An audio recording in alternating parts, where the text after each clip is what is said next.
Hello.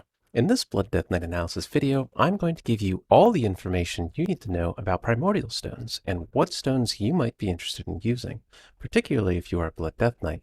However, if you do happen to play other specializations, most of the information I'm going to present here is also applicable to everyone. So first, how did we get into this situation? Up to and including the day before 10.0.7 release, everyone was saying that these primordial stones were not very good. At best, there was some talk of them being used in pure single-target encounters by tanks and healers specifically, but DPS roles were not going to touch the original version of this ring at all, and no one was thinking of using this thing in Mythic Plus content. Well, three things have happened since then throughout the last week. 1. Most ring effects were buffed by 25%. 2. A primordial stone interaction was found that wasn't previously known. And 3. An additional round of tuning occurred that further changed primordial stone balancing. Now, there's not much to talk about as far as the plus 25% buff is concerned, and the effects of this buff alone were unlikely to change anyone's mind on the ring. But it did move the ring closer to being a consideration. This leads us to the second event, and to explain the discovery of the new Primordial Stone interaction, let us look at the Prophetic Twilight Stone. This Primordial Stone allows a damage Primordial Stone effect to trigger a healing Primordial Stone effect, and vice versa.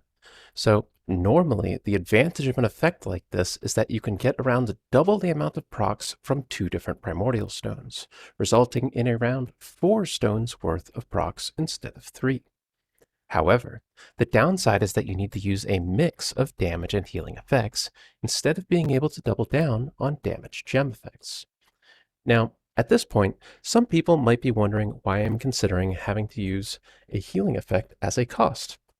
The short story is, the healing effects provided by the primordial stones are significantly weaker than the damage effects they can provide, at least with the numbers that are currently on the primordial stone effects. Unless we are dealing with significantly higher target counts, 1 point of damage is just generally going to be worth significantly more than 1 point of healing, at least on a tank. And with the numbers being thrown around in these primordial stones, the healing options just do not look competitive with the damage options in any normal matchup. But coming back to the Prophetic Twilight Stone, what if there was a way to use this stone with 2 different damage stones instead of having to use a healing stone for one of the 2 other primordial stones? That way, we would be able to get all the upsides of the Prophetic Twilight Stone without any of the downsides. And with the interaction that was discovered on last Wednesday, that's effectively exactly what happened. Now, when most people look at the description of the Desirous Bloodstone, they would consider it primarily a damage effect, even though it does provide healing equal to the damage it deals. But the Prophetic Twilight Stone is not very picky as far as healing is concerned, so the Desirous Bloodstone ends up being categorized as both a damage and a healing effect. So it is capable of cross-procking with just about any other primordial stone effect when you are also using the Prophetic Twilight Stone. To top it all off, the Desirous Bloodstone is reasonably strong, even without this interaction. So, after the discovery of this 2 primordial stone combination, both of these primordial stone effects are generally a part of any competitive primordial stone combination. And so, with these 2 primordial stone effects already in the ring, we now have the ability to add any damage-based stone we want, and we can enjoy around double its usual proc rate, while the Desirous Bloodstone is also enjoying around double its usual proc rate. This originally led us to the Humming Arcane Stone, which, as long as you are using 3 stones from 3 different families, did far and away the most single-target damage out of all of the remaining options. And yes, this combination of stone did happen to come from 3 different families of primordial stones, as seen above.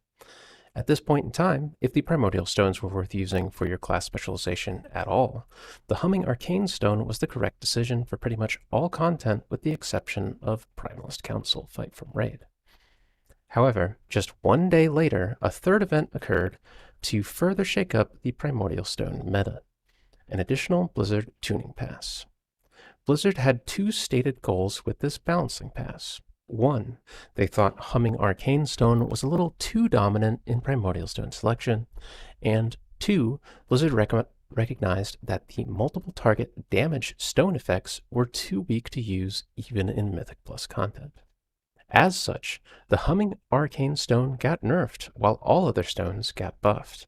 And in particular, you will notice that Primordial Stones with multiple target damage effects, these got larger buffs than all other stones. And while there was also some tuning on healing effects as well, we really don't need to worry about those right now. So, what was the effect of this third round of balancing changes? In short, the buffs and nerfs meant that for pure single target damage, the Freezing Ice Stone was now strictly better than the Humming Arcane Stone, and in Mythic Plus, the larger buffs for multiple target gems now make the Storm Infused Stone look stronger than the Freezing Ice Stone, at least in general Mythic Plus content. So, what about the gems that do uncapped area of effect damage, you might ask, like the Pestilent Plague Stone?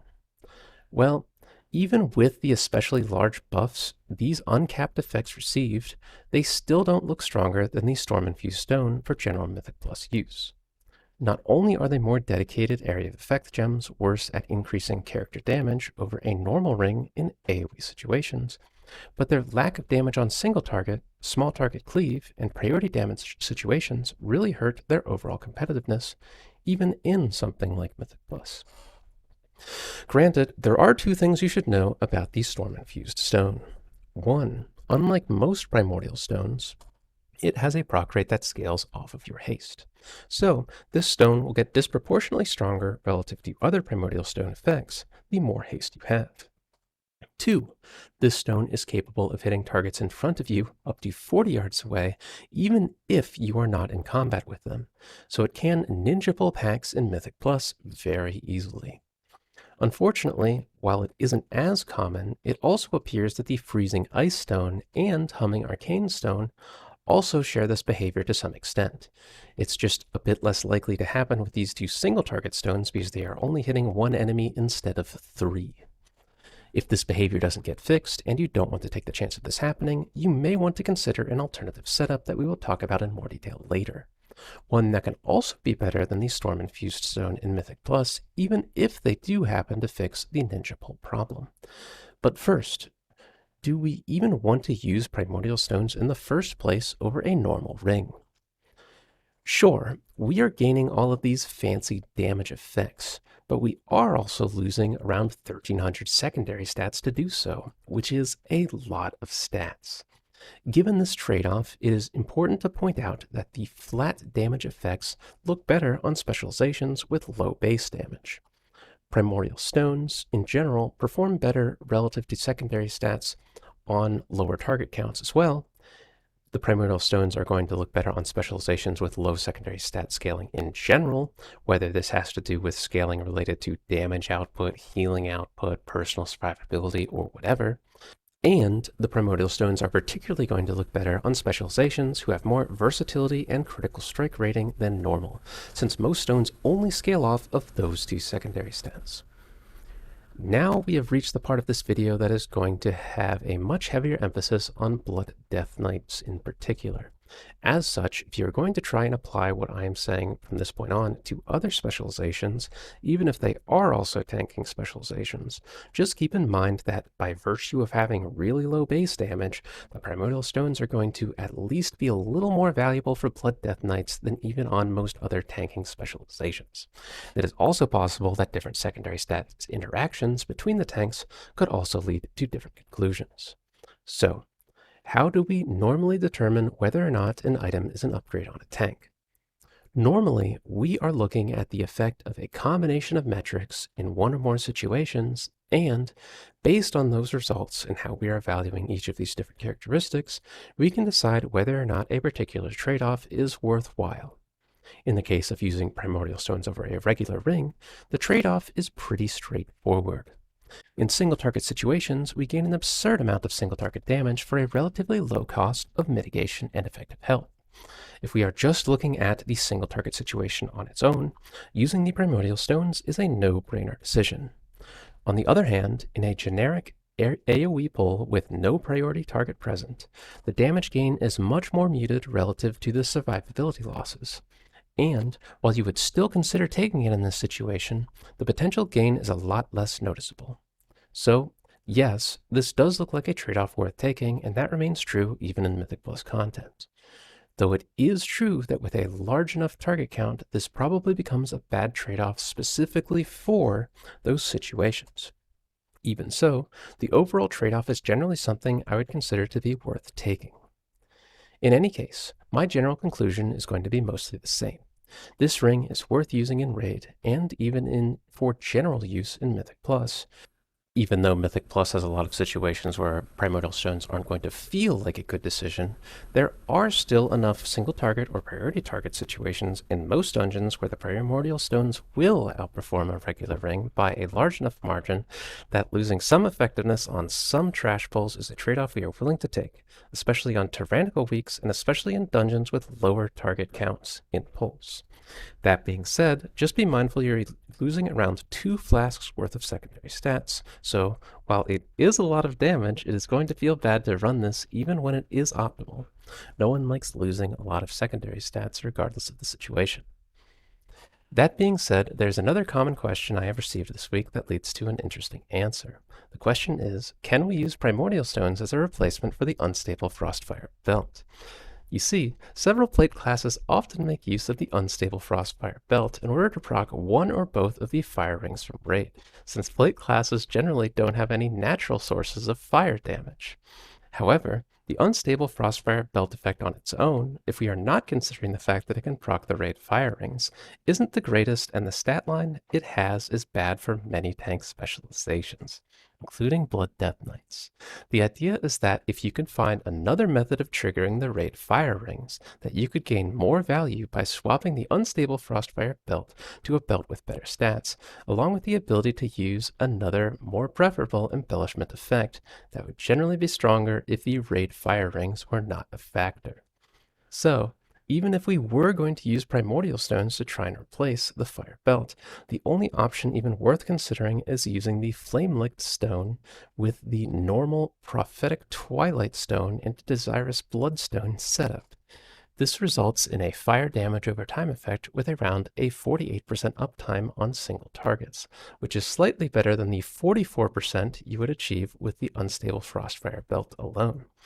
This combo does a bit more damage on single target than the Storm-Infused setup, but less damage on multiple targets than the Storm-Infused setup, and a bit less single target damage than the Freezing Ice Stone setup. Granted, unlike these other two options, Flame-Licked Stone does not appear to have the same potential to ninja pull enemies that are out of combat right now. So, long story short, if you are not considering the Storm-Infused Stone at all because of its potential to ninja pull, this setup can be better than the Freezing Ice setup if you have the items available to swap your embellishment setup. And if you are also avoiding the Freezing Ice Stone for ninja pull related reasons as well, the Flame-Licked Stone setup just becomes an all-purpose alternative. That being said, let's assume for a moment that Blizzard fixes these issues with the Freezing Ice Stone and Storm-Infused Stone pulling mobs that are out of combat. In that scenario, I would only recommend using the Flame-Licked Stone setup if you very specifically have the 424 item level belt off of Broodkeeper, which would allow you to gain 6 item levels of an upgrade in the belt slot, along with better secondary stat itemization. So yes, there are a number of situations right now where you can justify using the Flame-Licked Stone setup as an alternative for the unstable Frostfire belt. And even if they fix the ninja pulling issue, there are still some conditions where it is included in the best setup. With that, you should hopefully be up to speed with what has been going on with Primordial Stones this week, what the best Primordial Stone setups are, and that the Primordial Stones are looking very strong for Blood Death Knights at this time. As always, feel free to stop by the channel Discord or send me a DM if you have any feedback. Let me know what you think in the video comments below, and if you want to make it easier for other people to find this content, feel free to upvote the video and subscribe to the channel. In the meantime, good luck and have fun.